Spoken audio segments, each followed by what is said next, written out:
Welcome to another amazing podcast. Thank you guys so much for tuning in. Today's guest is known for his music reacts, not only on Twitch, not only on YouTube, but Instagram Shorts, YouTube Shorts. This man is sweeping the platforms. We're going to talk about a lot of things, but mainly we're going to talk about what are the hidden secrets behind music reacts? What are the things you need to worry about? Ladies and gentlemen, please welcome our guest coming all the way from Australia, RoguenJosh, and this is the Gas Gauge Podcast. Boom.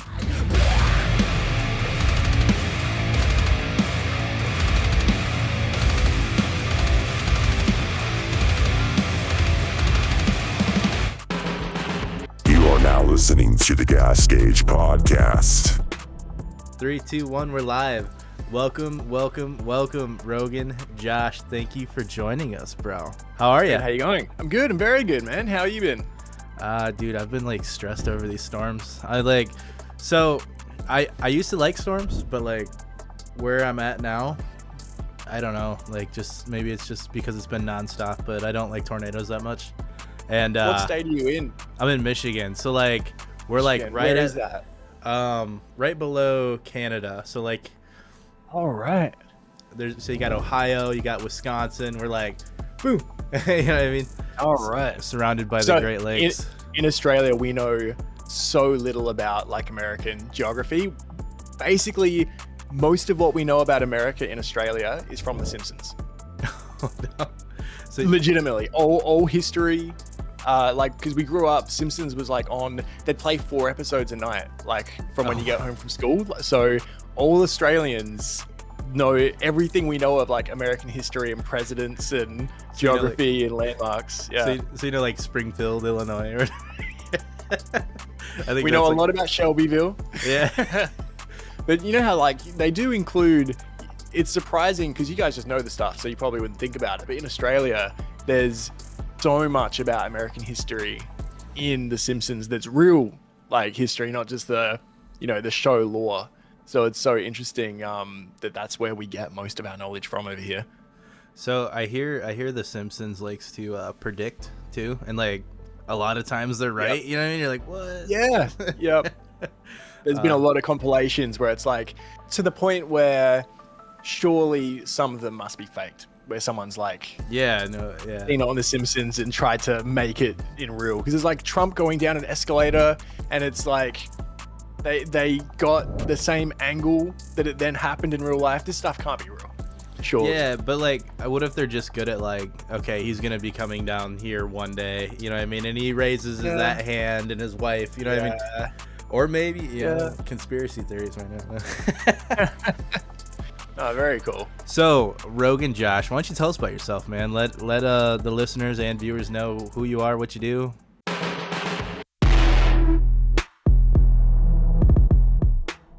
Yeah, dude. Well, I'm from Adelaide in South Australia, so right down the bottom middle. I was a bass player in a band from 2004 to 2012 called Capulet.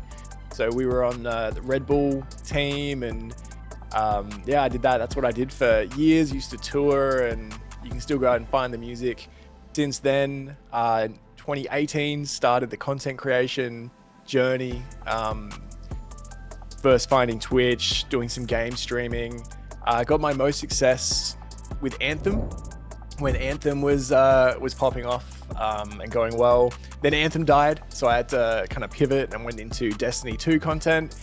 And then I started a YouTube channel when my band in 2019, this band called Anne Boleyn, were doing an Australian tour. We'd played with them before. They're from America, and they got us to do a comeback show for their comeback tour, their final tour. And it was going to be, my band was going to get back together, and this was going to be it. Like, we're going to be a band again at the end of 2019. So you can guess why that didn't come to pass. But we played this show. It was an amazing show. And I started this YouTube channel, which was going to be bass covers and playing bass and, for the band. And then when all the lockdowns hit and everything, I had just started, I think my first reaction video was in January 10. So I'd started the channel. I hadn't done any bass videos yet, but reaction videos were going off and I was really enjoying them. So I was going to do all Australian bands was going to be my niche. I was going to be like, oh, I'm doing reactions, but I'm going to be the Australian music guy. And then on the first video that I did the Amity Affliction, and it got blocked for one. So that I learned from the first video, the copyright, which is ongoing copyright issues with doing reactions. And then I got requests, which I never thought would happen. So I got this giant, all these comments started coming in with, got to hear this song, got to hear that song. And I was so excited by getting requests that I just started doing everything.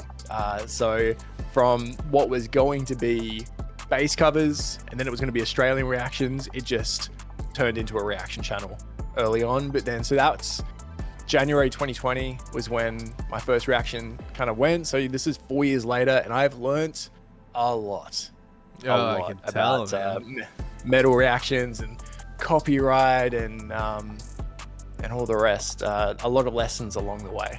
Congratulations, by the way, on that 40,000 over there on YouTube. I seen that and I'm like, what?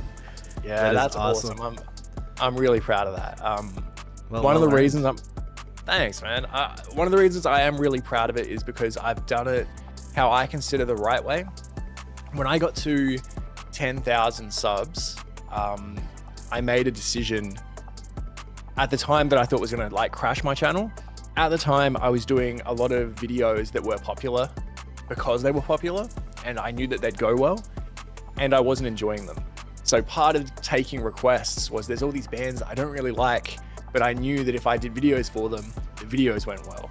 And when I got to 10,000, I made this decision where I said, I'm from now on just doing the music that I enjoy.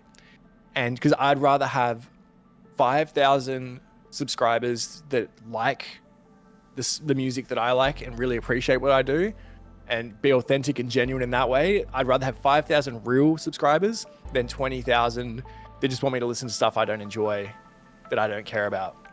So I thought that I was going to lose half the subscriber base, but it just kept going, just a bit of a slower trajectory, but I enjoy it a lot more. It's a lot more real. So it was a decision I made early on that I'm really proud of. So getting to 40,000 for me is crazy, because with what I do, I post a lot of videos where I know this is going to, this video is going to struggle to hit 100 views today, but I love this song and this is a small band that I want to promote, kind of thing. So I'm stoked to have hit that milestone. That's awesome. Real nice. That's super inspirational too, man. Just because I feel like in the streaming world and content creating world today, that like you have to play the hottest game, you have to do the hottest song, you have to do this, and nobody ever sits back and does like what they fucking want to do, bro. Like for example, I've been sitting on this idea, dude. You can hit Drifter up whenever. We probably talked about this idea for like 6 months, and I was still grinding that Fortnite content over and over, and you could see it on my face, dude. I was not happy, but I still continued to do it like a freaking robot. And now I do this, and I love talking to people. Like, dude, I'm talking to RoguenJosh right now. Like, never in 1,000 years, dude. I mean, I got to play with you once through Drifter, but here we are, dude. Oh, dude, we played Fortnite, didn't we? One time. Oh, that was the best. It was on the weekend. So those at home, I've got 3 kids, and I never get to game. And it was just on the weekend, the middle of the day on a Saturday. The baby was having a nap, and my other 2 kids were watching a movie with my wife. And I saw Drifter was streaming, and I think in chat, he was just like, can you jump on? And I was like, oh my God, I can. So I just jumped on the Xbox and came in for a game. That was the best. I forgot about that. Yeah. So I didn't drop gaming. I dropped creating gaming, or I guess gaming creations. You know what I mean? Like that does not exist. Like post content. So that doesn't exist anymore. But I'm always game to game. I love gaming. That'll never go anywhere. But I will never force it like I did.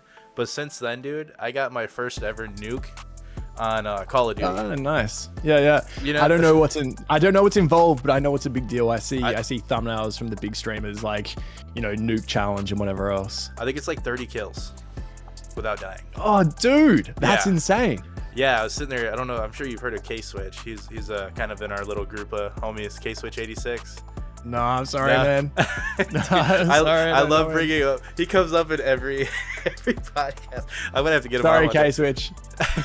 But like me and him were just sitting there talking, and we were just like bullshitting back and forth, and it goes, "Boop." I was like, "Oh, bro, I just got a nuke," and he's like, "What?"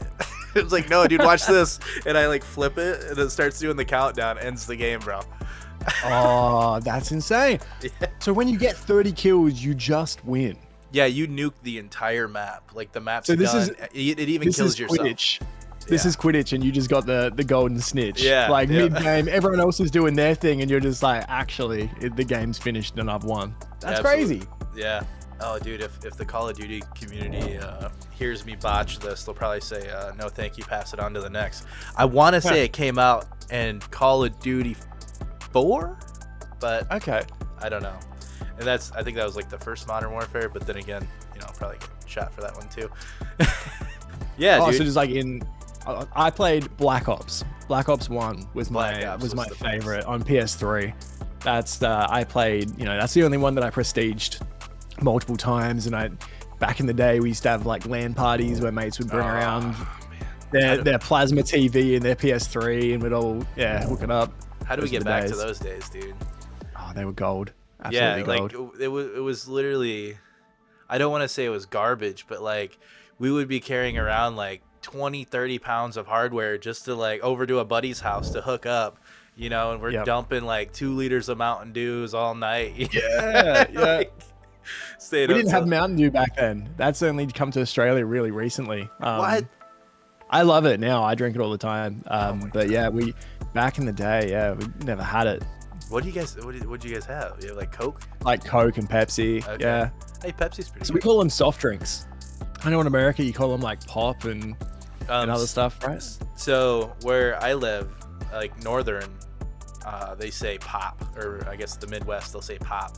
I grew Yeah. up with my dad that was military, so he traveled all over the world. He ended up in Virginia, which are a lot of like, it's not South, but there's like a lot of Southern people there. They call it soda. Everything's soda. So like I kind of Soda. grew up saying soda. Like Oh, especially yeah, here so in like- Michigan, they're like, what kind of soda? I'm like, just give me a soda. You know what I mean? I don't care. Yeah. Soda, yeah. No, that's in Australia, soft drinks. Soft drinks. That's like Yeah, super yeah, proper though. Like, It is, and in South Australia, we're one of the only states that wasn't from convicts. So the rest of Australia really has that Australian, like bogan kind of accent. In South Australia, because we weren't started from convicts, we're like very posh with the accent compared to other states. So we like dance instead of dance. yeah. Stuff like that. So yeah, even on my stream, I get a lot like, "Oh, you sound British," and it's like, "Well, that's because South Australia, Okay. Yeah. Yeah. just different Aussie accent." So I got a buddy I was actually playing with last night. His name's Tully. We were doing the American Trucking Simulator.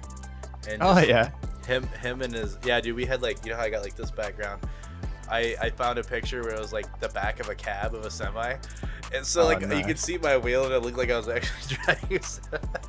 that's so good. But yeah, him and I think his wife or his girlfriend were just like talking back and forth, and you could tell. I think they're from Victoria. Oh yeah, yeah, Melbourne, yeah. Yeah, they're you could. It's super strong with the lingo. Yeah, definitely. Dude, it's crazy. Your guys' your health. I don't know if it's like the healthcare or whatever, but like, so he wasn't feeling well. Yep. Doctor calls him. Mm-hmm. Says you take a week off work, you rest. Yes. Like in America, that doesn't happen. If you wanna call out being sick, they're like, yeah, you sure you want to do that? Because like, we're gonna get a replacement for your position. or Yeah. something. Nah, dude, my littlest, he's 1.5. He started childcare. I think daycare, nursery. I don't know what you call it in America. Yeah. But it's a cesspool of disease with all these kids. So after 1 week of being there, he just massive temperatures, coughing, runny nose, and everything. So I took him to the doctor to have him checked out, and they checked him out. Oh yeah, nah, all good. Just keep his liquids up. Do whatever. And they're like, you'll probably get it. Do you need a doctor's certificate? How much time off work do you need? I was like, I'm fine, so no thank you. But that's just the culture here is like, if your baby's sick and you've got them and you're gonna get sick, please don't take that to work. So if you want, you don't have to go, kind of thing. So it's just, and then bulk build. So I went to the front desk and they said, yep, your free government healthcare covered that. So see ya. Oh, you guys have free healthcare there. It's called Medicare, yeah. Oh man, I think we got Medicaid. We have Medicaid here. Okay. All right. Yeah. Dude, that was my dream growing up. Is like when I was like still in high school, I was like a big into skateboarding. It's like, man, I need a one way to freaking Australia. And then I met my buddy. Yeah.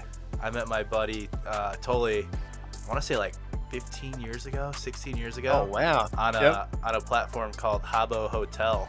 I don't know if you know what that is. Oh, my sister used to play that, dude. Yeah, that's hilarious. So like we continued our friendship from there over to MySpace, from MySpace to Facebook, from Facebook to Xbox, from Xbox then over to now PC and Discord. But yeah, dude, I'm like, dude, bro, let me live in your basement. They'll never find me. And they're like, dude, I don't even freaking have a basement, but you're more than welcome to go here. Yeah, we don't have basements here. Yeah. There's no tornadoes, so there's no use. Yeah, he didn't know he was like, what's a basement, bro? Yeah, no, you mean the shed out the back? Yeah. Do you guys get any weather out there? You get like hurricanes? No. Nothing. No, nothing. Man, are they taking any citizens? I'd love to go. It's the best. If you go to the west, there's great white sharks. If you go up north, there's crocodiles and great white sharks. But down here, there are some sharks, but not many. I still don't like going out and swimming because you be out in the water and you see they've got like little shark planes and helicopters that go past every like 15 minutes, and you just be out there and then suddenly you see it stop and start circling and it's like, oh damn it, out of the water. Dude, I don't do the sharks. I did a little bit of ocean swimming when I lived in Virginia, which is right over there on the East Coast. But yeah, I didn't really like it. You know what I mean? Like I'm more of like a pool guy, or even then, I might go hit a water park or something. Yeah, I think sharks are my biggest fear. So I don't get past my knees. But now it's hard because the kids want to go out on boogie boards and go surfing and stuff, and I'm just like, come on, can't we just play on the sand? What's that show, dude? I watch a show on Facebook. It's about lifeguards there. Oh, Bondi Rescue. Bondi Rescue. I love that show. Yeah. It's like so, I don't know. It's super informative, but like they show everything. Like they don't blur nothing. Yeah. Like there'll be a guy just dead. I mean, they just bring him back. The funny thing about that show is when you guys watch it, you're probably like, oh, look at this Australian culture. When Australians watch it, what we're watching is all the tourists, because that's a tourist beach. So Aussies don't really go there. It's packed with tourists. So when we're watching that show, it's like, oh my God, how are these couple of Aussie guys having to deal with all of these idiot tourists? Yeah. Like they can't swim, running out into the water, getting too deep, needing to be rescued all the time. Because at regular beaches, there isn't many lifeguards around because we grow up on the beach. We are taught from a young age, where riptides are, how to spot things, safe swimming and everything. But so the reason that show is so exciting is because there's so many people getting themselves into trouble and the lifeguards are just like run off their feet. I feel like that's equivalent to like our Jersey Shore. You know what I mean? Like there's not a bunch of Guidos that run around and do that stuff. You know what I mean? But like for entertainment purposes, there was, you know what I mean, on like the boardwalk and the partying and like. Yeah, that's the American Geordie Shore, isn't it? We watch Geordie Shore down here. It's like the English, like young partiers. I think it's like a spin-off. I don't know which one was first. Yeah, I haven't seen the American one. So I actually just listened to I listened to like a mad amount of podcasts. That's what got me into this. But I just listened to one about the main guy. His name was I think it's like Paul or Mike or something. But like he went by The Situation, and like apparently he was like a massive drug addict on that entire show. And I'm like, oh, dude, they all are, right? Yeah, like not Molly, Perks, I think he said, or something like that. He was doing something like, oh God, yeah, he like stack them. He's like, I took 8. It's like, holy crap, bro, how are you? Sober though, dude. Everybody's going sober now, and I love it. Like, that's good. Same with me, dude. I haven't drank in 7 months. All right, congratulations, man. Thank you. I've never been a huge drinker. Anyway, I haven't done anything else. So yeah, caffeine's my thing. I can never start any like of the upper drugs because I know that I'd love it. Yeah, it's not worth it, man. Nah, I don't know if you can even really get them in Australia. I don't know. It's just not part of the culture, really. It's just all around beers and drinking. Dude, I think I knew another guy from there. I don't remember his name, but I also played Habbo with him. I think Habbo is huge in Australia. That's how I know like all these Australians. Yeah, my sister was addicted to it. She's 6 years younger than me. And when she was in high school, I remember she'd just be on the computer all night, every night with all their friends. And it was for Habbo, it was for them people that did like AOL Instant Messenger. See, like I kind of fall into that, but I'm at like the tail end of it. So like I would go into one of those things, and I'm like, this is kind of boring, you know what I mean? Like it's cool to talk to people, but like this is kind of dumb, you know? But then when you could put an avatar on it, and then you could have your own little room, and you could decorate it, and then you can go meet people that way. It was like a whole different spin of AOL Instant Messenger. Yeah. So I was a skateboarder at that time, so I was just out all the time, out and about. Wasn't until I was at uni that I started getting into. Oh, you know what? That's not true. I was playing games. It's just not as much. What, like, how far did you get in skateboarding? Like, could you like ollie like 5 stairs and stuff, or? No, I was terrible. I loved skating, but something that I've looked back on now, like I wish I hadn't loved skating as much, because every weekend it'd be like first thing in the morning, I'm out. I'd go, skate park to skate park, spot to spot. I'd be barely ollieing off 3 stairs. Could never get a kick flip. Just wasn't any good, but I was addicted. It's what me and my friends did all day, every day on the weekends. And it's like, I could have been doing so much other stuff, especially music, because I didn't get into music till later. I started playing bass after high school. So I was like a real late into getting into music. I've been listening to it, but not playing it. So I kind of wish that in those skateboarding years, I'd been doing something a little more productive, really, just because I was no good at it. The cool thing about skateboarding though, bro, is I come pretty deep from that as well, and I was never great. I could ride a park, I could do flat ground tricks, but when it came to like handrails or, I think the most I ever ollied was probably like a 5 stair, and it wasn't anything great, It's like a judgment-free sport. You know what I mean? Like you could learn how to just push the board, and someone's gonna be like, dude, that's what I'm talking about, progress. Yeah, everyone's at their own level. So it's really good for those people that like want that reassurance from other people, or just for yourself. You know what I mean? Like, oh, dude, I rolled away on a skateboard today, or oh, I flipped the board towards doing a kickflip. I think that's why I did it. I just love the feeling of board sliding. Oh, dude, board sliding was awesome. Always my favorite thing. If you pull one off, you're a god for the day. Even if you did like a little tap, you know what I mean? Like at the end, like if you only do like that much of a rail, you're like, I board slid it. Yeah, felt amazing. Landed it. Dude, so tell me about Capulet. What I know you kind of briefly went over it, but like how many albums? Like you said you went on tour and stuff. Did you ever come to the States, or was it all? No, we didn't. So when we were getting to that end of getting our first album out, so from 2004 we were doing kind of demos, recorded an EP, and then it wasn't good enough, so made it another demo. It wasn't until 2008 that we went to Sydney to Electric Sun Studio and recorded our EP that actually Kerrang gave it 8 out of 10. It was really highly regarded. It got us onto a good label. It got us on the Red Bull team.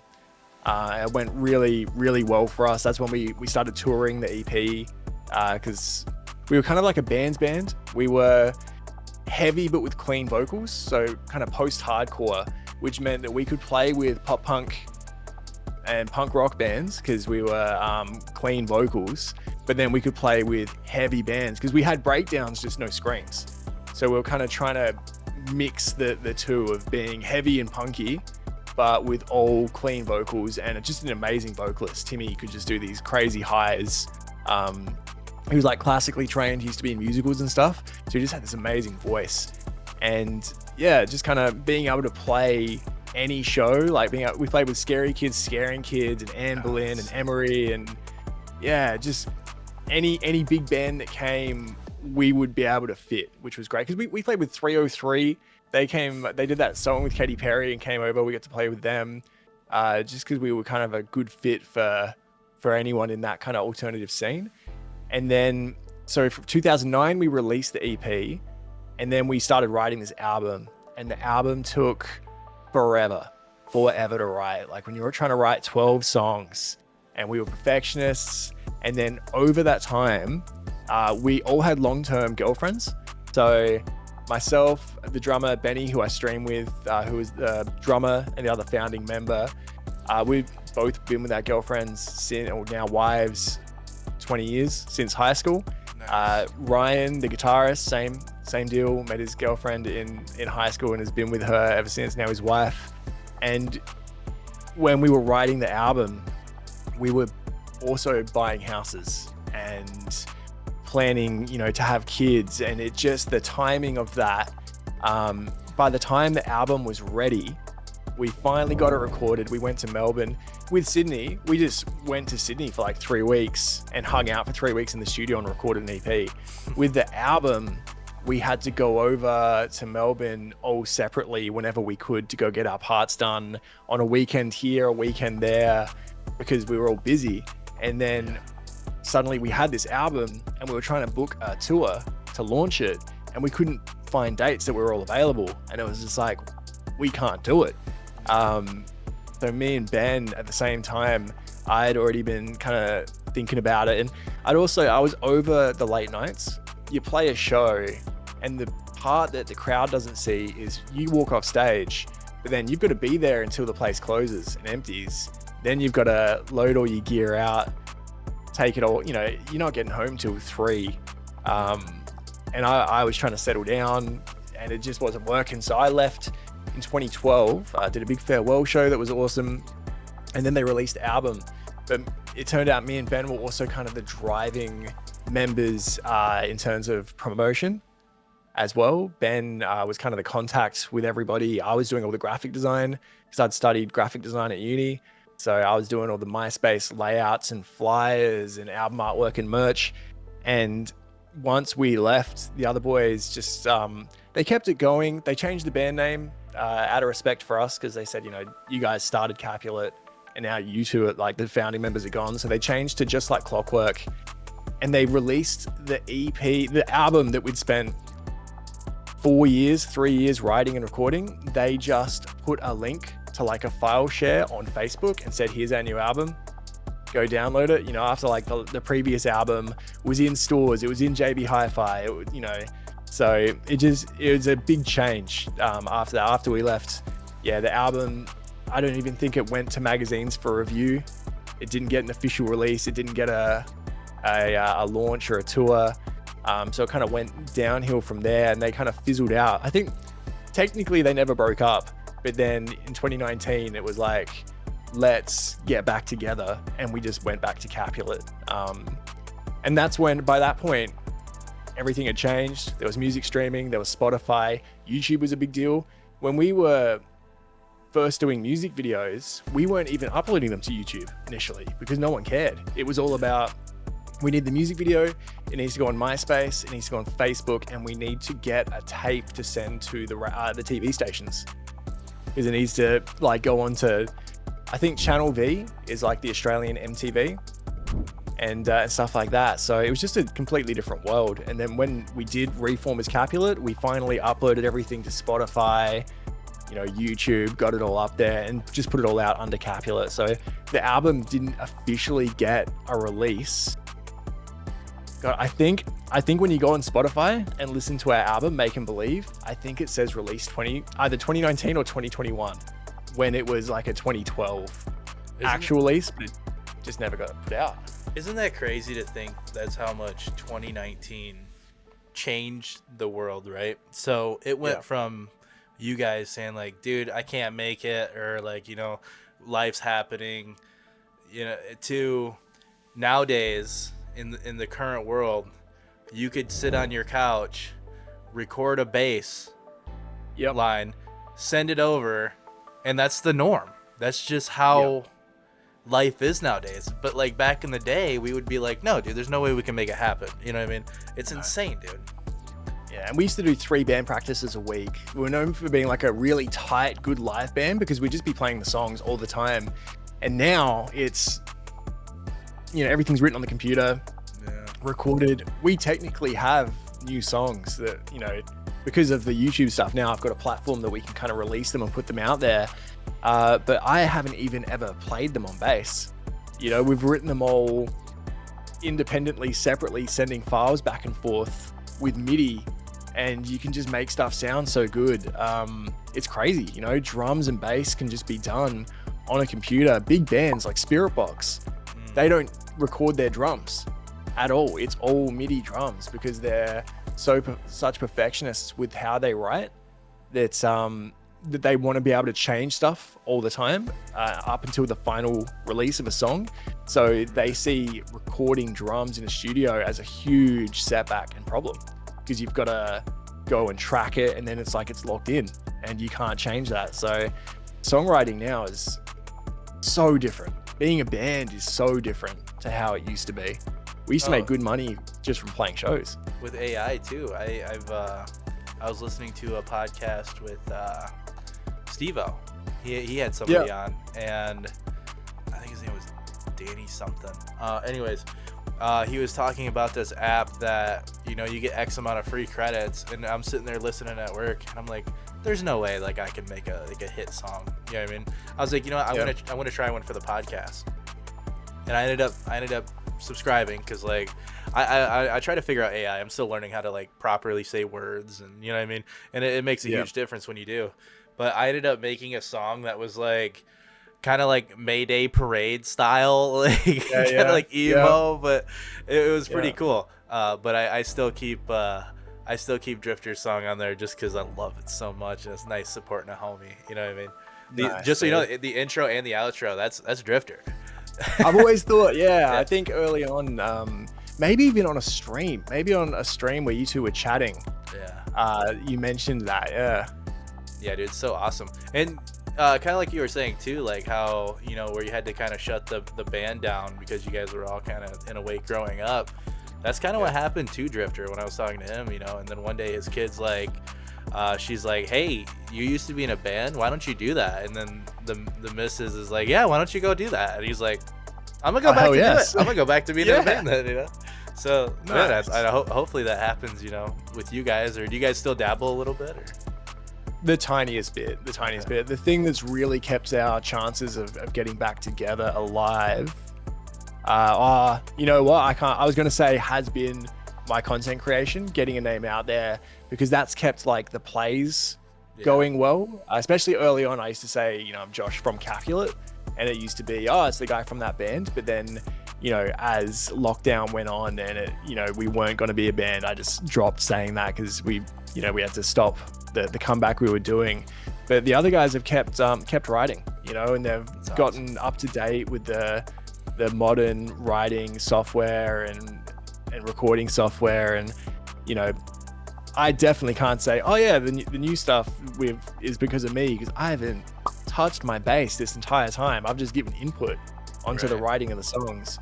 But as a bass player, even when we're writing songs, even when we used to jam out songs, my part in the band was listening to the riff, listening to the drum beat, and then being like, all right, I've got to play those notes to that beat and figure out my bass line. So when they're writing stuff, I don't really, a lot of it is pretty simple as to what I'm going to play. I just kind of give input as to, I'd rather this here, or we should change that to this kind of part, or so very, very different level of input these days.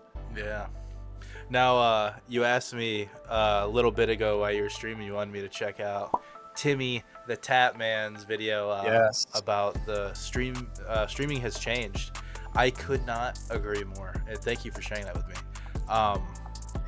I think it is such a flooded market now, with people just hoping that it takes off, and it's not enough people doing what they want or giving it a chance. They're just like variety streaming, you know what I mean?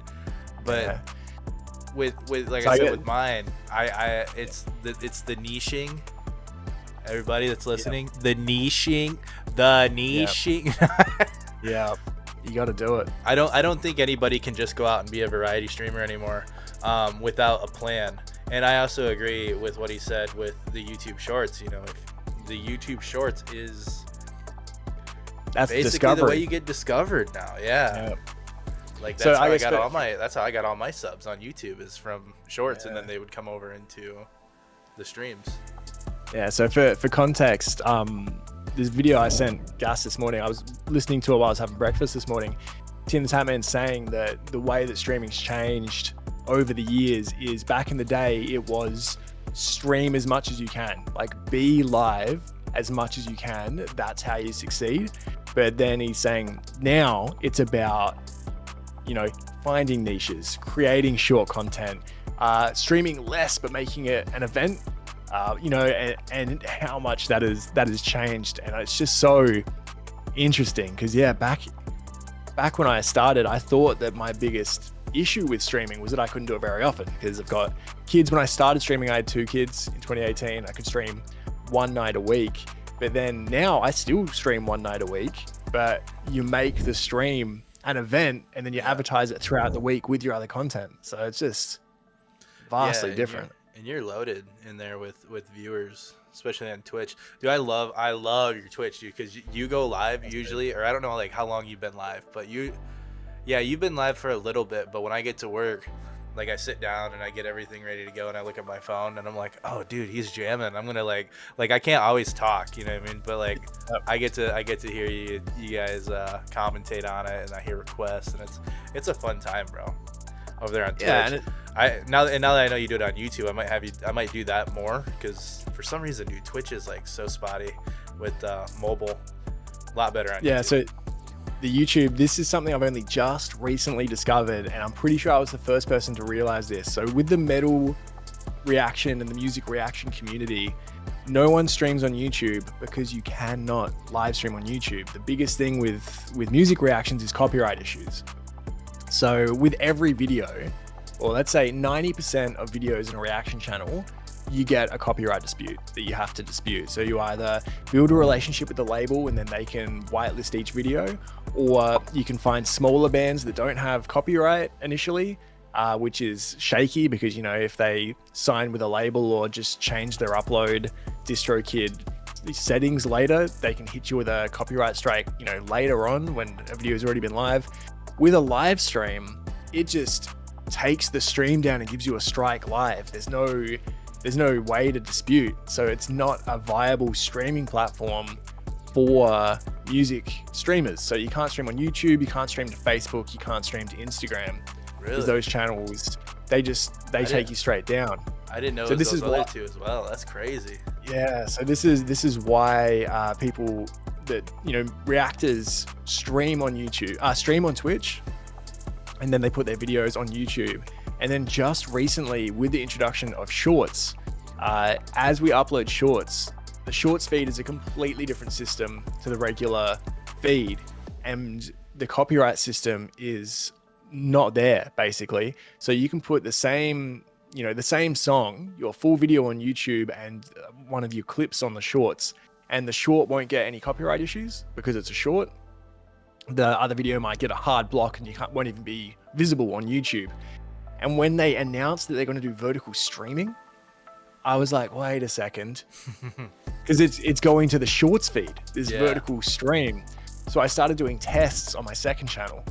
So I just did a Shorts stream to my second channel, because, you know, if it gets strikes, it's just the second channel. It's got you know, an eighth of the subscribers. It's basically a backup channel for if my main channel goes down, because strikes and copyright, it's a volatile place to do content. Right. So I did some tests where I literally just did the bands that get the most. So like Slipknot, Linkin Park, these are the big labels that hit you with copyright strikes the most. And I did a vertical stream and it didn't get anything. And I was like, all right, I'm onto something here. So then I now, when I stream now, I stream to Twitch as my main streaming platform. but then I'm also going live vertically to YouTube, which really is just an advertisement. Like, I'm just advertising to the people on YouTube, hey, I'm live on Twitch right now, please come over here. I think I even call the streams live on Twitch right now, because it's not like, hey, come out and hang out on YouTube, which a lot of people do, and that's great. Not everyone has Twitch, so it's a good way for them to get into the stream. But it really is just me advertising, like, hey, just so you know, it's like a post, like, I'm live on Twitch right now. Right. And that's been great. That has been great. I'm also, because I use Restream, so I do stream everywhere. So my stream goes to all the platforms it can. So Kick is the best place a music reactor can stream for copyright, because there's none at all. But the community is mostly hip hop and very toxic. TikTok as well. TikTok has some copyright issues, so I've had a few streams go down, but I stopped streaming on TikTok just because the community is so horrible. I don't want to see the comments, you know, the stuff that you get over there. I don't have TikTok at all. So Drifter, our editor, puts shorts up over there, but he does it from like a third-party app. I log on.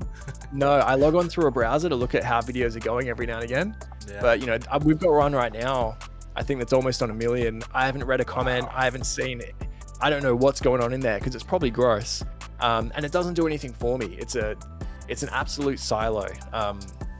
Recently had a video get to 5 million views, which is my biggest video on TikTok, and it did nothing.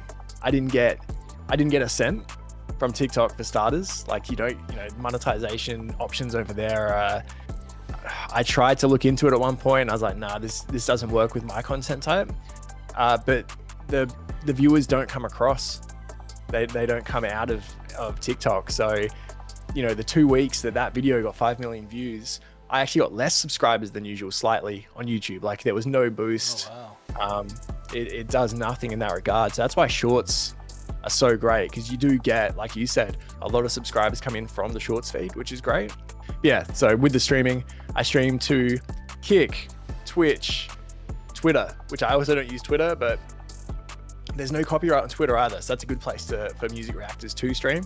If someone did have a big Twitter following, that's a great place for music reactors to stream, because it's copyright free. And then like D-Live and Trovo, but they don't get viewers.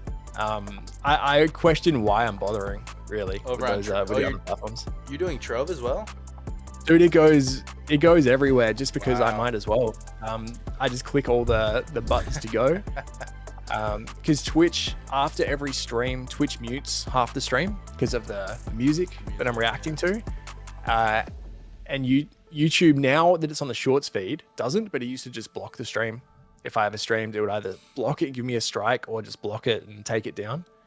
So what I would do, because I used to do 5M RP, and with that, a lot of music is played in the cars.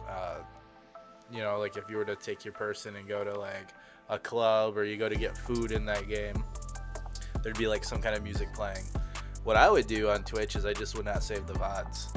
It's like one of those things where you were making it to where, I don't mean for this to sound dickish, but like you have to catch me when I'm on. You know what I mean? Yeah. I unfortunately, I couldn't give you the luxury of rewatching it, or else their system will flag it. You know what I mean? Yeah. What I've ended up doing is Patreon now has a free function. So I do album reactions on Patreon, because album reactions on YouTube are a nightmare. I can get a song reaction on, but when there's multiple copyright instances on the same video, it's much harder to dispute. So I started using Patreon just so I could have my album reactions live. So I do one a week, and then, so they're on a paid tier, but for free, I upload my VODs. So with a full track listing of all the songs. So that's kind of, I've got a pretty good following now on Patreon, but free followers, because they get to watch the replay of the stream. It's not muted, there's no copyright issues, and they've got a track list so they can see what songs are on the stream, skip ahead kind of thing. So that's been really good. My content's kind of broken down into 3. It is YouTube, Patreon, and Twitch are the 3 that I really care about. Cool. Yeah. Dude, I love your community too. Like whenever I go there, I don't think anybody knows me as like as a returning person, just because I feel like you got a lot of people over there. But like everybody's super nice. You know what I mean? Like I've never like said something and they're like, that song sucks or nothing. You know what I mean? And then even then, like you'll comment and you'll say like, you know, this isn't my favorite band. I'm gonna play it just because you redeemed it. But like they're not like, oh, whatever, man. They're just all super understanding, dude. I love the community over there. And we've fostered that community, that like people that come in with the wrong attitude, and they do often, they don't last. You know, people don't feed into it. There's no toxic back and forth. Like everyone just knows we ignore them. We keep chatting about music positively and like constructive. Even if a song sucks, there's good parts to it. There's promise, you know? So just trying to be positive and just enjoy music and listening to music together. It's a really, really good community. I want to say blessed. I'm not religious at all, right, but the sense, people in there, just really, really good. And you know, sometimes there are negative people and they just don't last. You know, we kind of out positive them. In the end, they're surfed out. Yeah, there's no one to fight with. There's no one biting when they're trolling, and they get bored. You know, they're like, oh, I was here to cause a problem, and I don't have that power here. So nobody wants to listen to me. Yeah, no one wants to fight me, and no one wants to bring up the horrible things that I'm saying. Yeah, and I've got a good team of mods as well. So they do, you know, if anyone says anything too gross, it just disappears and we pretend it wasn't said and move on. Well, dude, yeah, not only that, you'll be talking about like some nostalgia music and stuff, and I'll bring up like Senses Fail, and the comment doesn't go unseen. You know what I mean? Someone's like, oh, well, what was your favorite album? Or, you know what I mean? Like what era, you know, like I love how people are there to not only be there for you, but it's almost like a little chat room. You know what I mean? Like it's just a bunch of oldies in there just chilling, and a bunch of new guys, and it's I feel like that's come about. I definitely didn't do this on purpose. It's just how it's turned out. When I'm reacting, I'm focused on the music. So during a song, I'm not really reading chat. So because of that, chats they together. And also so lately I've been turning it off a little bit because of, you know, a couple of people that do come in and realize the power they have of having chat on screen and knowing this video is going to go to YouTube. And so, but you know, chat knows that their chat is on screen and this is going to go on YouTube, and it might, you know, a lot of people might see this. So I think that's like a whole other element to my videos, is people that love bands talking about the song. And then I'll get a lot of comments on YouTube where it's like, this person in chat reminded me of this song that I haven't heard in so long. Or, oh yeah, I agree with this guy in chat where he said this sounded like that. Or so they're kind of like, it's another layer of content that I didn't even consider, but is awesome for me because, you know, it's something else for people to read and enjoy and chat together. Yeah, absolutely. So yeah, we'll just go into some questions.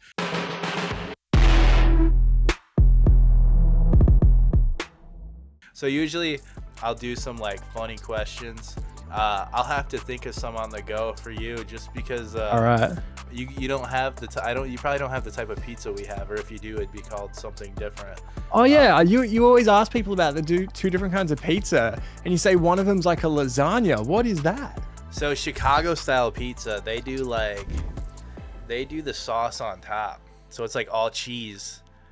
And then the sauce on top of it, and it's not like the sauce under and then the cheese over it. And it's like, dude, does it taste different if it's a different layer? It's a cultural thing, I think. I don't know. It's bizarre. So that's so weird. You have that. We have the Detroit style deep dish, which is pretty good. It's nice, fluffy, buttery crust, crunchy. And then you got like the 3-finger foldable New York style thin crust pizza, you know what I mean, to where you can fold it. That's the one I kind of lean more towards. Don't get me wrong, I love pizza. The only one I won't ever touch again is the Chicago style, just because it's too much for me. But dude, it sounds delicious. I'd like to try it. In Australia, you get pizza, and if you want, you can get stuffed crust, like a cheesy crust, yeah, or a calzone. It's like stuffed crust throughout the whole thing and then dump a crap ton of sauce on top. Dude, I would love that. That sounds amazing. We don't have that here at all, but I love, I'm super basic with foods, like super basic. It's been really hard to hide from the kids that dad doesn't eat a lot of salad. But just like, yeah, cheese pizza, probably one of my favorite foods. Like pizza and donuts. Dude, same. Are my two favorite foods. I love a good cheese pizza. So my son has a milk allergy, and we always knew he was kind of weird with dairy, but it got really, really bad, right? So we got to the point where we had to take him into an allergist, get a blood draw, and that's never fun. He was 6. No. He was 6 at the time. He's 7 now. And come to find out, the allergist said, like, yeah, you can't, because we tell him we'd like give him like a cheeseburger, or you know, it's the dairy cheese, or we kept him off regular milk. He's on oat milk and stuff, but like anything that had dairy in it, we didn't really look too far. Like he'd eat yogurt and stuff. The allergist looked at us and said, this kid is allergic to this as much as a kid would be to a peanut. Like that's how severe. He's like, that's how severe this is. We took him completely off dairy. He's like a whole new kid. You know what I mean? But what was that like when he was initially feeding as like an infant? Was that hard as well, or was that? It was like constantly like a mop bucket. You know what I mean? Because the kid was throwing up everywhere, and you wouldn't have even known. You would have just been like, God, this is hard. Yeah, we thought he had like acid reflux or something. You know what I mean? Yeah. But the crazy thing is, his favorite food is pizza, right? Just like any other kid. Of course. And so for his birthday, he wants to go to Chuck E. Cheese, which is like I don't know if you got him there. It's like a big old. We don't, but we know of them through like the cultural osmosis movies and whatever. Yeah. So that, and then there's not really like a what was it? It's like kind of like a Dave and Buster's for children. There's another place, Craig's Cruisers is what it's called. But like their main thing is pizza, and my kid's like, I can't, or my son's like, I can't have pizza. Like, dude, this sucks, and he's super emotional. Come to find out, we have a restaurant, 2 restaurants we found now. One that does brick oven pizza that will do dairy-free cheese, so like vegan cheese. Nice. And I'm like, dude, it's gonna suck though. You know what I mean? Like coming from somebody that would eat it regular, he's not gonna like it. He loves it. Beautiful. So the dream. He's smashing pizza left and right now. Whenever he like, it went from like me sitting down with him explaining like, dude, you're never gonna be able to eat pizza again, to like, oh wait, you are eating.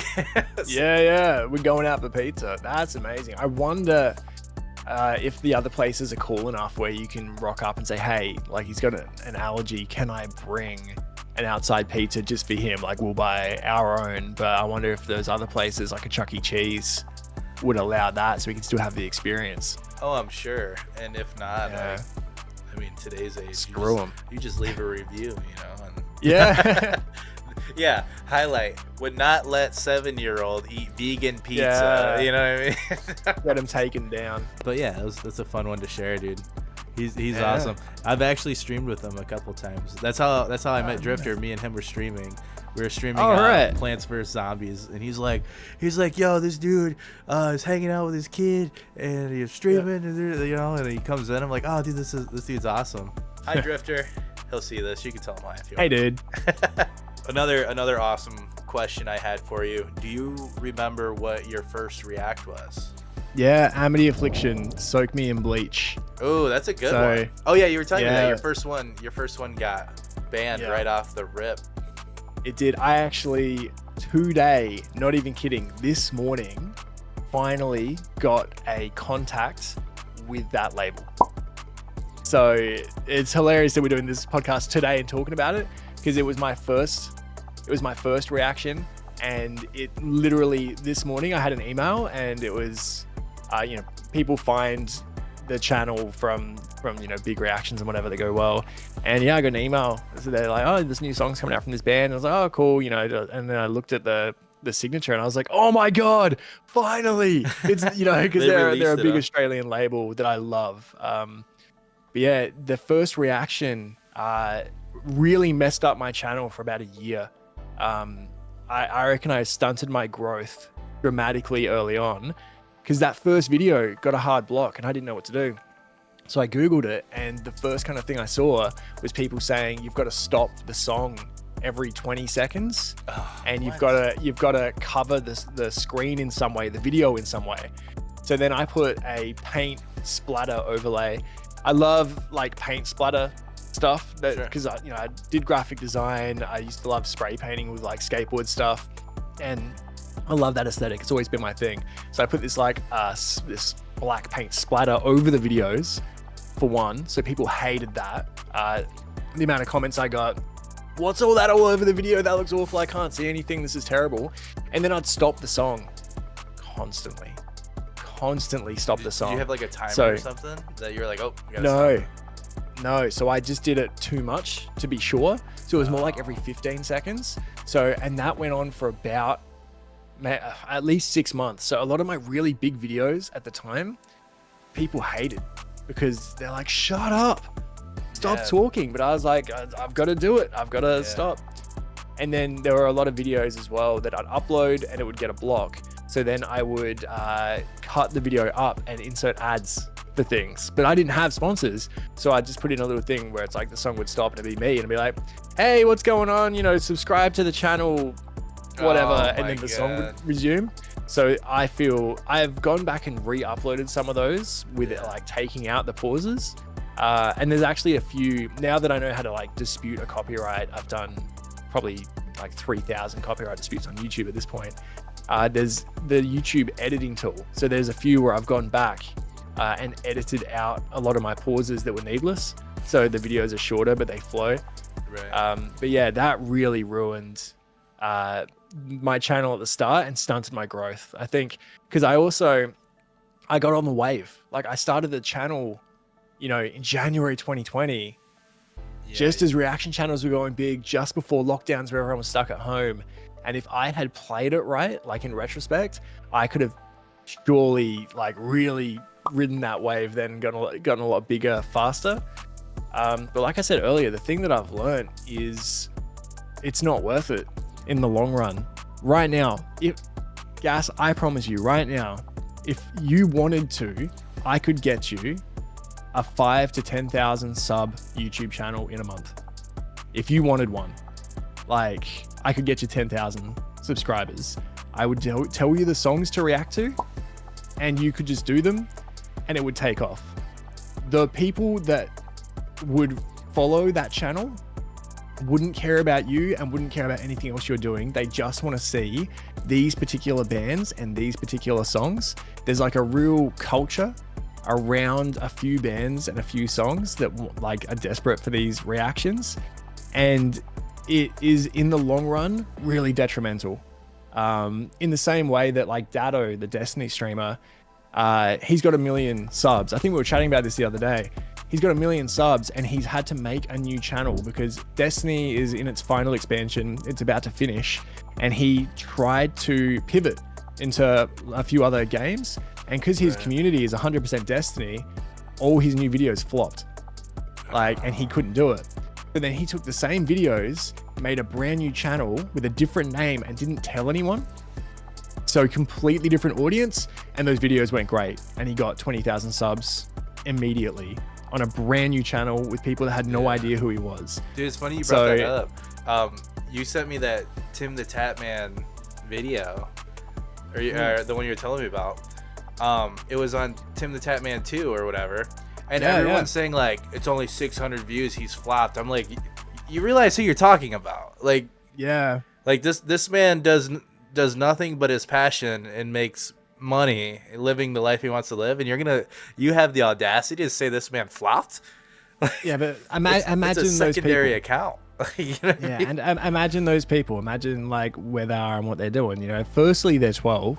Yeah. And secondly, that's the first thing I thought. I thought of like a Fortnite viewer, like, oh, he flopped. Like, shut up. Yeah. Yeah. They're 12 and they're clout chasing, and nothing makes me more upset than like that clout chasing kind of community. I can't stand that whole aspect, of the kind of people that try to get big through other communities and like in comment sections, and I hate that. See, in the sense though, like that's kind of how this podcast has grown in a way, is like kind of with the communities of who I'm talking to. But I don't force it either. I leave it up to the guests that I have because they're excited. You know, they'll say, hey, like I was on the Gas Gauge podcast. You know what I mean? Dude, completely different things. Completely different things. What you're doing here and the idea of speaking to creators, you know, talking to them about what they do, and then their communities are going to want to hear them talking about what they do, which is fantastic. That is not clout chasing. That is not, if you got people on here and like tricked them into doing things and then like gotcha and then like clipped it and, you know, got like, see that's like that cool. Toxic clout chasing community. You're doing something genuine. Well, I love it as well. I listened, I said to you the other day, I've listened to all the podcasts up to here. It's such a great idea. As a content creator, not many people are talking about content creation. You know, like I've always loved Harris Heller, who, you know, Alpha Gaming, it's Senpai Gaming now, but he's a channel for creators, and there's not many out there. So I think a podcast for creators, talking to different creators about their niche and what they're doing, and it's not only interesting, but it's also super helpful for creators out there. Yeah, it's kind of like the slogan is like, you know, we try to reach out and expose talented people. And when I say that, I the first thing I think of is that could be taken in a bad way, and it's not what the viewers think is talent, it's what I think is talent. So it could be that person that's streaming with nobody in there and he's speedrunning Mario. Hey, I would love to talk to you about it. You know, what got you to the point where you were speedrunning? Are you like an OG to the Mario? Or it could be, you know, somebody that does music reacts that has 40,000 subscribers. You know what I mean? At the end of the day, it's the talent that I see in them. You know what I mean? And that's what I love about it. For once, I'm finally doing something for me. And I know that might sound bad, but I am so happy with doing this, dude. Yeah, I think a big thing is take the numbers out of it completely. Yeah. Because the size of and the size of what someone's doing has nothing to do with, you know, the enjoyment you get and the enjoyment they get of what they're doing. You know, everyone's doing something different, trying to find their own angle into it. You know, everyone's own spin on it is important. And I think that because like I just got to 40,000. I'm very proud of it. It is incredible. The guys that I'm friends with are 120K, you know, so I see myself as a much smaller channel, you know, right. But it gets different though. Like I was saying before, if I find a new reaction channel and, you know, like someone that's watching the same stuff as me and I like a video of theirs or something, I quickly go over and see. This is actually kind of a bad thing that I do. I judge them on their biggest viewed videos, because if I go over and I see their top 10 videos are those ones I was talking about earlier, that it's like, if I just got to 40,000, if I want to get to 50,000, the next 20 videos I do I'll just do those popular videos that get views, and I'll get there in 2 weeks. But then that's a toxic community that doesn't like my other videos, and it doesn't help the channel. It hurts it, because when I do the videos of the bands I care about, they will flop. So the sub number is bigger, but the sub number really doesn't do anything. I know for a fact, and this again isn't something that like is a focus, but I know that my channel, the revenue is a lot higher than a lot of the channels that are much bigger. And that's because these big videos that get you all the subs are all copyright. So because I include a lot smaller bands that I like, a lot of them, you know, much smaller views, but there's no copyright on most of those. So well, because of that too, you doing smaller bands, that gives us a chance, you know, friends and other subscribers to see them. And that's kind of, you know, from watching you and, you know, listening to other podcasts, I feel like that's where I kind of got a lot of the ideas. So it's like, oh, you know, I could podcast, learn about this person, and if this reaches the right person, you know, it could change their whole aspect. Icy Jackets, for example, with VTubing. I didn't really know much about VTubing. I thought it was something totally neither different. did I thought it was like no something where they hide behind a mask, and it's not that at all. It's like a whole culture over there of doing it. Dude, I want to get into the main bee's knees, the question.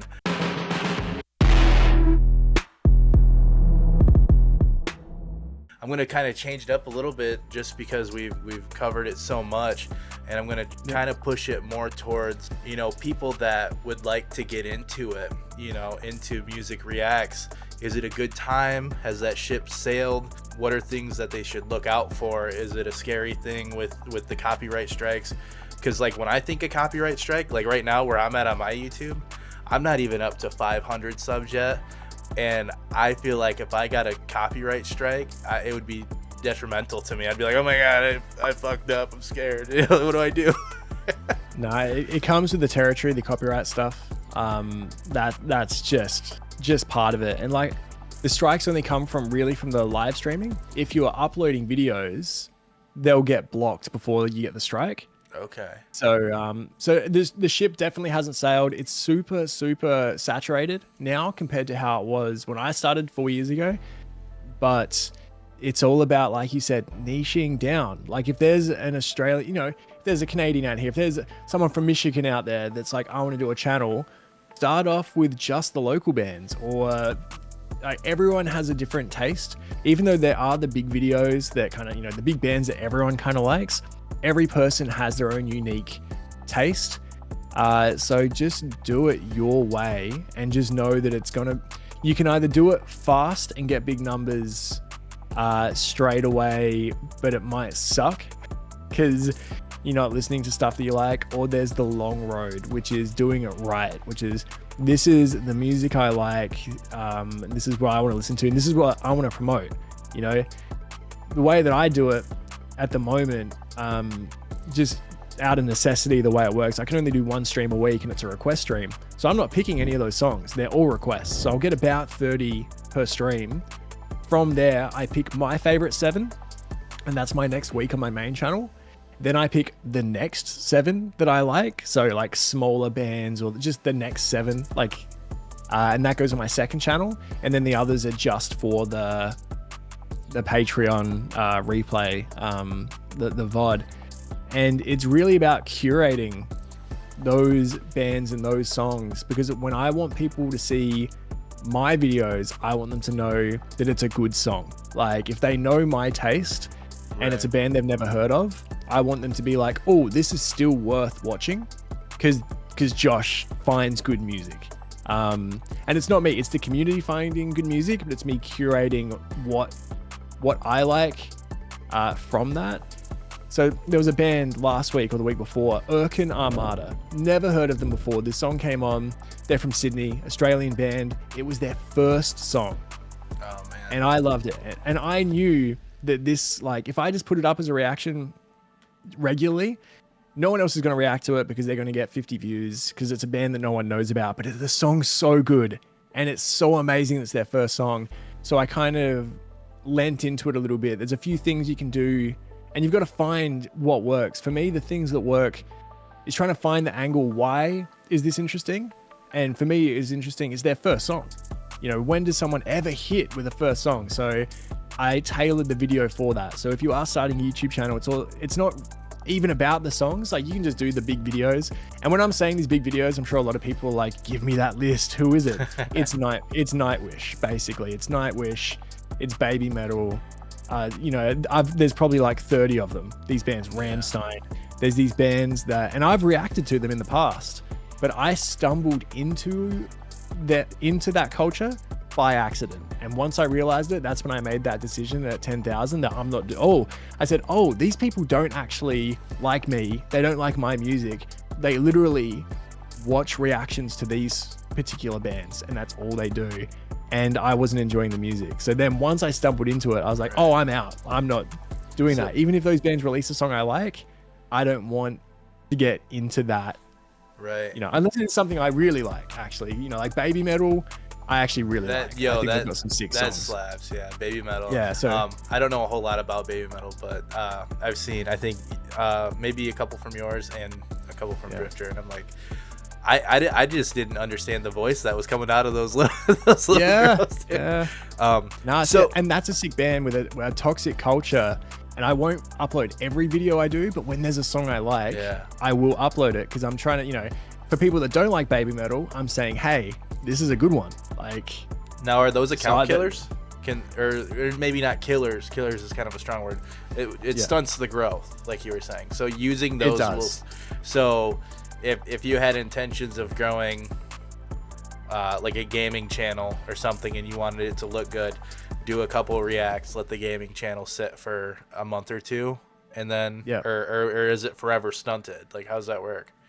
It's hard. My friend years ago, when Shorts first came out, he had accidentally, without even realizing, he went on a river cruise up in Northern Territory of Australia, and they do crocodile feeding. And just with his phone, he just happened to hold it vertically because he was like hanging off a boat, and they did that thing where they like hold the chicken up and the crocodile jumps out and grabs the chicken.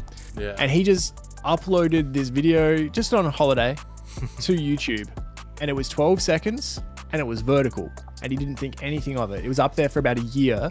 When YouTube introduced Shorts, it converted all of the short, like under a minute vertical videos to the Shorts feed.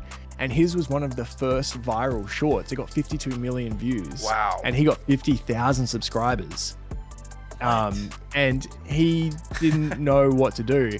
So he came over, and I was like, all right, dude, so what we'll do is let's watch like animal attack videos. Like, let's watch crocodiles, great white, divers getting surprised by great whites. Because I knew reactions. I was like, let's react to these videos and let's start pumping out this channel with 50,000 subscribers. And this might be the new thing that we do. We might get famous from, we're those Aussies that react to close calls with crocodiles and stuff. So we recorded a bunch of them. We uploaded them with 50,000 subscribers. They'd get 30 views each. Complete flop, because they were all short subscribers. A lot of his subscriber base wasn't English speaking. I think the Shorts feed was initially boosted to India a lot, and they didn't want to watch a long form in a language they didn't know. A lot of these people don't know English, so they weren't watching the video. So it is possible that these initial videos to get you into partner will trash the channel. So it's tricky because the other thing is, really, you just want to get partner. So if you're a gaming creator and it's what you want to do, the right way to go about it is just do the content you want. If it goes well, it goes well. If it doesn't, it doesn't. But if you did want a shortcut, you could do 2 or 3 of these videos, get partner, unlist them, and then at least your starting videos are monetized. But if the content's good, you're going to get monetized anyway.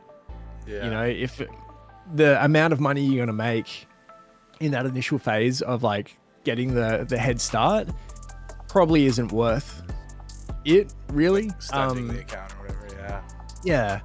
What I've been actually considering lately is I have been against these kind of videos, and these particular songs, but then I've also never listened to them.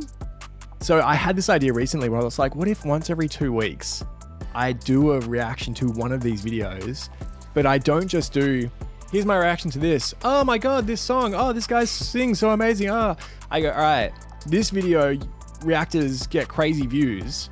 Why?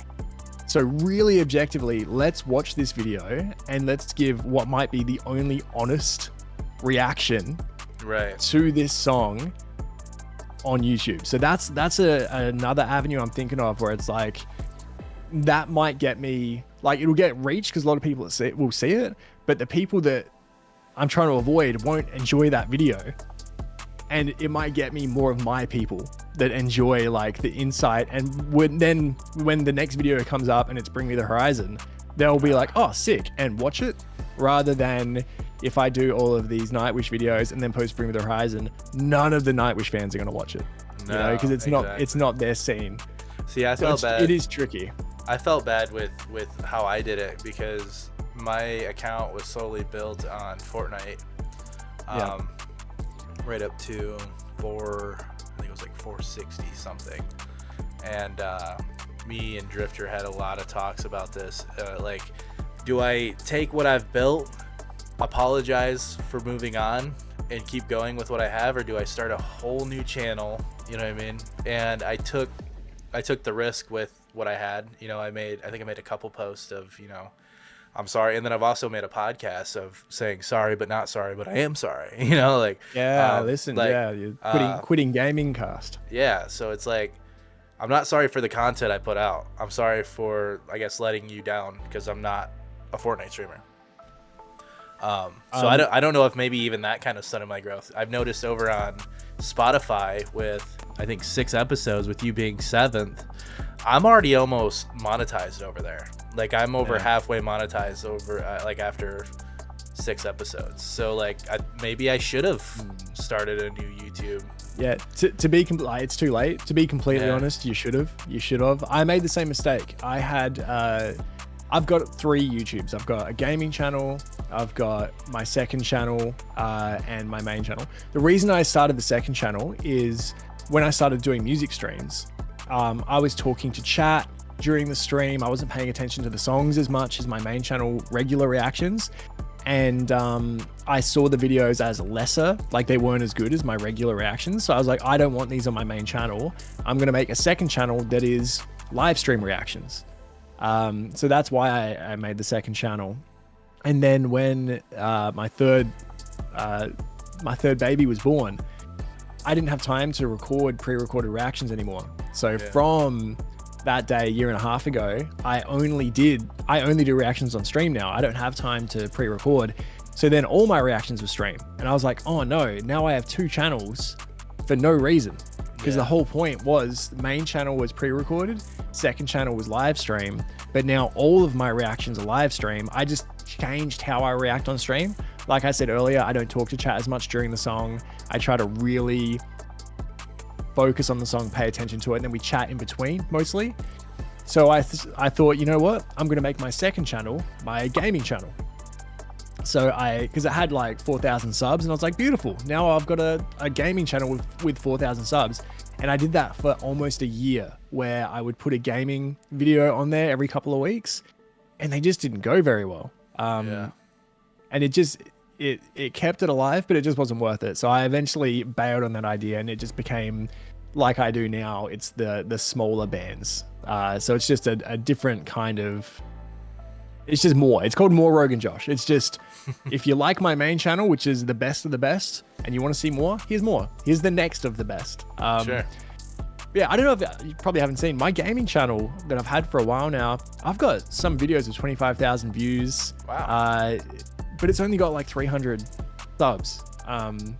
Okay. I'd love to do more. Last year, at one point I had COVID for 2 weeks and I was locked in this room. So I did a playthrough of my favorite game, Stalker: Shadow of Chernobyl.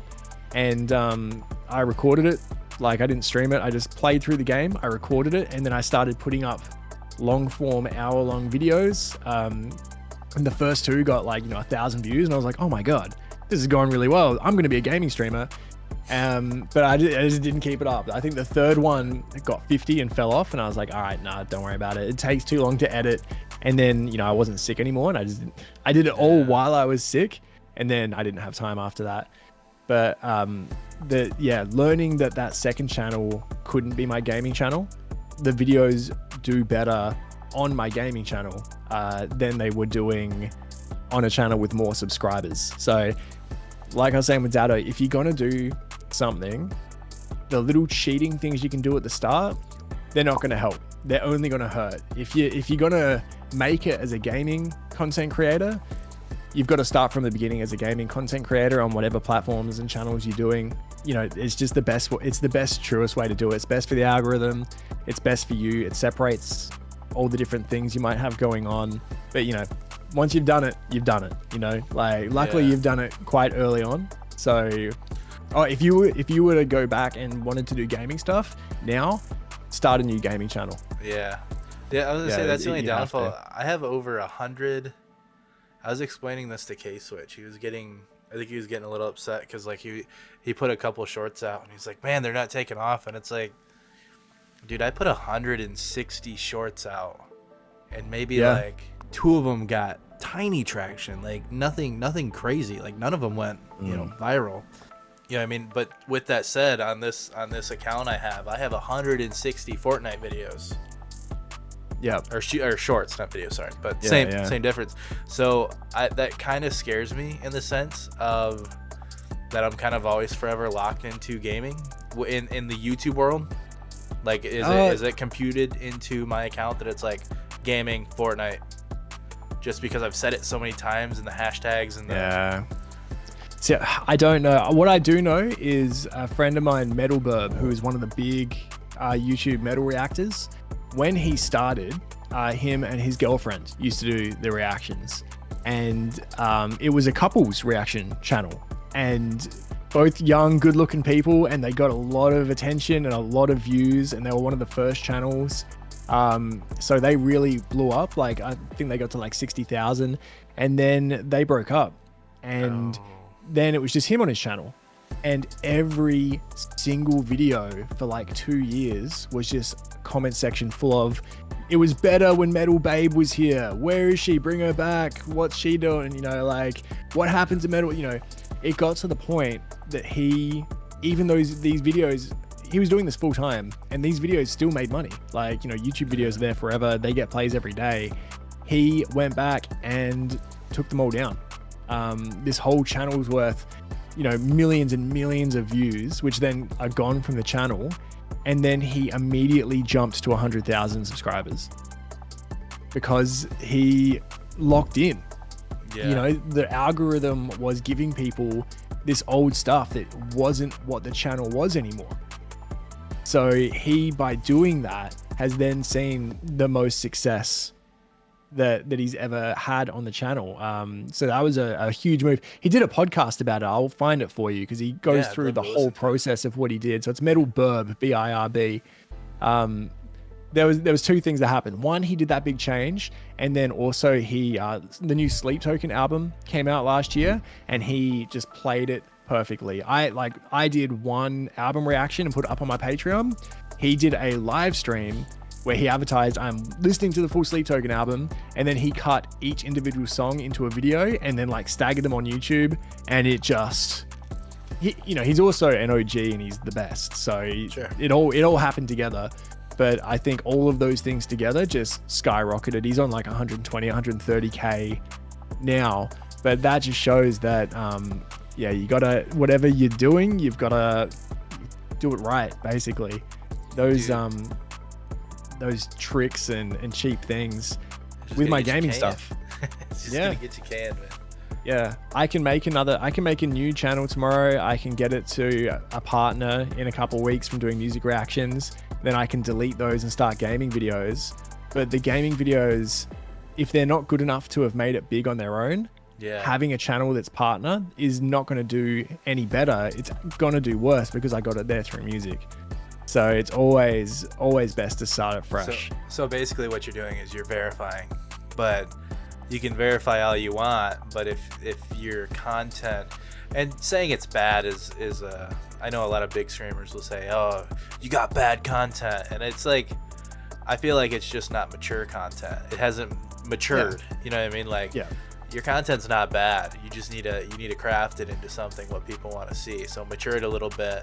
Cool, and, man. People get better at the craft. Like with this podcast, these first ones, it's back catalog. Like right now, you're building back catalog. When you're as many podcasts in as you get in, and people start like picking it up and listening to it, they'll get through your latest episode. Like in a year, someone will come across Gas Gauge, they'll listen to the latest one, and they'll be like, oh, that was really interesting. You know, I didn't know all that about Tim the Tap Man, but it's so sick listening to Gas and Tim talk like that. And then they'll start listening to an older one, and then they'll go, oh, I'll go and listen back from the beginning, you know? So right now, think of it as building that back catalog. Sure. And then it'll just build and build and build, and just try to get as many of them under the hat as possible. Because that's what I just did. I was like, oh, sweet, Gas has got a podcast, I'm going to be on it. And I just listened from the beginning, and I heard the progression, like just through those 6, and I loved it. So just keep focusing on that next one. And I think this is going to be big, man. I love it. I love it's laid back, but it's also interesting. The people are all interesting. I think it's really, I think it's great. I like to keep it. Thank you, by the way. It means a lot, especially coming from you, and you know where your content comes from, dude. Like the music, and then you're finding interest over in podcasting. It's so sick, and I appreciate that a lot. How I like to try to leave each episode is like, number one, the spotlight is on them, right? So that way they come into this podcast. This is RoguenJosh, and we're going to learn about him. He's going to tell his story. I'm gonna ask you some silly questions, and then the informative part usually, and that's what my thumbnail is. Like my thumbnail is the pros and cons of metal reacts or whatever we want to say. You know what I mean? So when the audience leaves this podcast, I want them to not only be happy and fulfilled with who RoguenJosh is, but now they know something. You know what I mean? They have now learned a different side of content creating. And then who's to say that they don't have a friend? And hey, dude, I actually heard Gas talking about talking to somebody about metal reacts or music reacts, and they can pass that on to them. This is no longer a grab game for me. This is all happy, you know. Yeah, dude. And that's what everybody should do. Yeah, and people are listening to this at work. They're at work. They're driving. You know, like it's a part of their life. They're listening to the conversation. They're learning something new about someone. You know, they're finding new creators that they like. But they're seeing it through your lens because, you know, they trust you and the way that you, like we said before, you're not getting people in here and being like, gotcha, you know, it's trying to get a clip. It's a real organic conversation. And yeah, I think it's got the right foundations. I think it's going to go great. I think it's already great. I think it's just now there's just going to be more and more of it. Just got to build the empire at this point. Yeah, dude. That's I've heard that a lot. Like, a couple people were like, I didn't know what you were planning to do with the podcast, but they're like, I see it and it's great. Like, don't stop doing this. Yeah, and it means definitely. a lot coming from you guys, because I was kind of to the point where, you know, I'm 32 and it's like, you know, my kids are going to school. Like, my son's at school saying, oh dude, my dad does YouTube, and it's like, I either have to choose something that is gonna be good and promising, or it's probably it's time for me to back out, you know what I mean, and just say, hey, I gave it a good go, and this I think is really gonna work out, man. And even if it doesn't, it's working out for me, you know, like I'm getting satisfaction from it. Yeah, dude. Something else I think you should be doing, because it's obviously a passion of yours, you should be streaming games, and you should have that second gaming YouTube channel, but at least just transfer the VODs for now. So there's a VOD archive, and then build that way. I think that you should still have that, because if you're talking to creators, having that insight of still streaming, even if it's not the main thing that you're doing, but having the workings of the background and everything, I think you've got to keep. I got to stick with that it. up. I got to stay in that the algorithm or the mental algorithm of gaming. I see what you're saying. Streaming. Yeah, and because you enjoy it, man, and the streams are good. Like I found you from Drifter, but then I've jumped into a bunch of your streams. Like I'll be at work and I'll be like, oh, sick, Gas is on. I'll put it on the monitor, and then just like listen to you, like, you know, chatting with people. And you're a gamer, so I think it's important that you keep.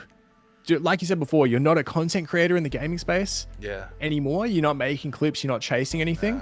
But if you're still gaming, and you've got a stream set up, and you've got a podcast where you talk to content creators, keep streaming, and then just make that other YouTube channel that's a gaming one, and at least port the VODs over there, so that it's like an ongoing. I see. So stream it on the main account, download them, and jump them over to account number 2. Oh, stream them to Twitch. Stream them to Twitch separately. Okay. And then so Gas Gauge, this is your Gas Gauge podcast YouTube. Yeah. But Twitch isn't a. You know, you're not right now. We're not live on Twitch. I'm Professor Gas over on Twitch, so I could continue that. Yeah. So keep streaming games, but it's not for anything else. You're not doing clips. You're not like, hey guys, on today's stream, we're gonna go for this. You know, it's just like, hey, I'm gaming with my mates. Yeah. Keep gaming, and then chuck those.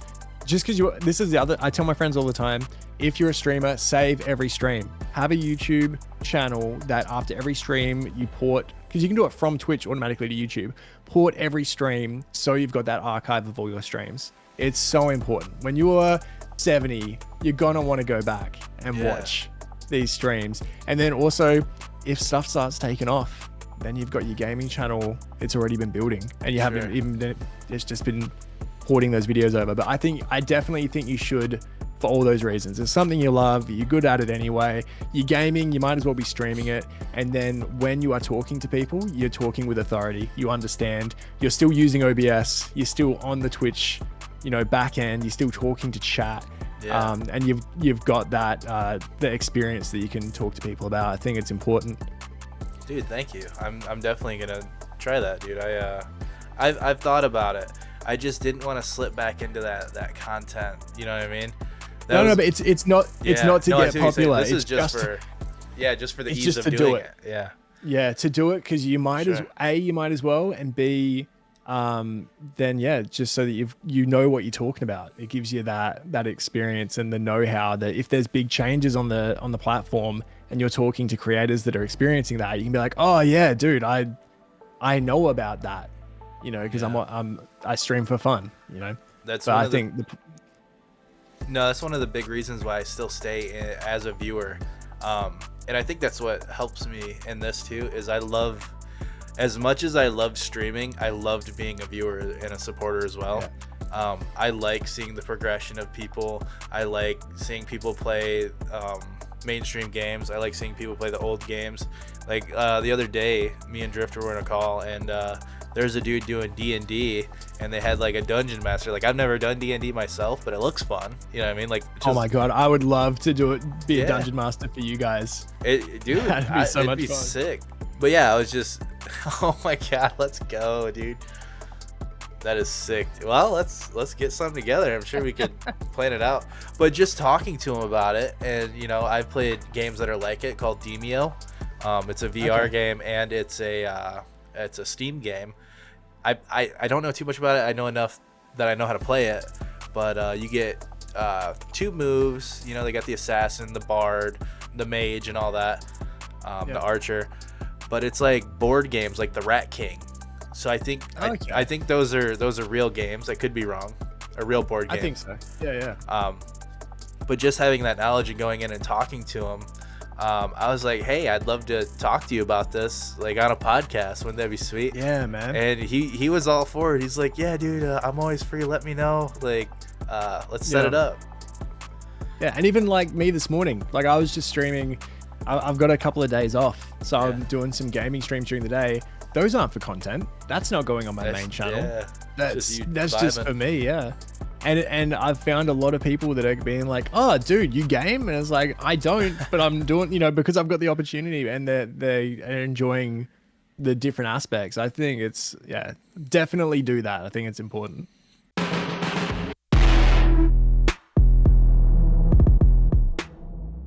Heck yeah, dude.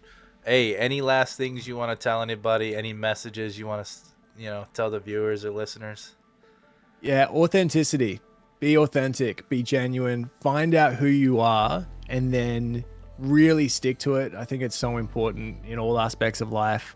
Don't change for what other people were. If you see possibilities at other success, if you're changing and not being your true self to bend to those things, it's never going to work out. That's when you see people that get to the top but they're miserable, is because they didn't get to their top. They got to a top and they don't fit. So for everyone out there that's starting content creation, it's something you want to do, find the way that you want to do it the way that you want to do it. That can be on whatever platform you like, in whichever format, doing the content you like. And the success should be secondary. So if you want to be a variety streamer, do it. It might not be as successful as niching down. There are strategies that you can come into later, but just do things the way that you want to do it. Because it's always the best when someone says like, I didn't plan on this to be a big thing, but now it is. Those are the people that are happiest doing what they're doing. So like with Gas now, you didn't plan on being a podcaster, but here you are. And you seem happy, you seem confident and comfortable. Yeah. It's the best way to do it. So for anyone out there that wants to get into it, do it your way, 100%. Dude, thank you so much, man. From the words of RoguenJosh, dude, you heard it there. That was amazing, bro. Now, Drifter, when you get to this part, if you don't mind plastering all of his socials up right here, and I'd appreciate that. Where all can we find you? Dude, YouTube, Twitch, and Patreon. So videos drop every day on YouTube RoguenJosh. I stream my request stream every week on Twitch, and then I do an album reaction every week over on Patreon. So those are the 3. Awesome, dude. Thank you so much for your time, dude. This was an awesome podcast. I'd love, dude.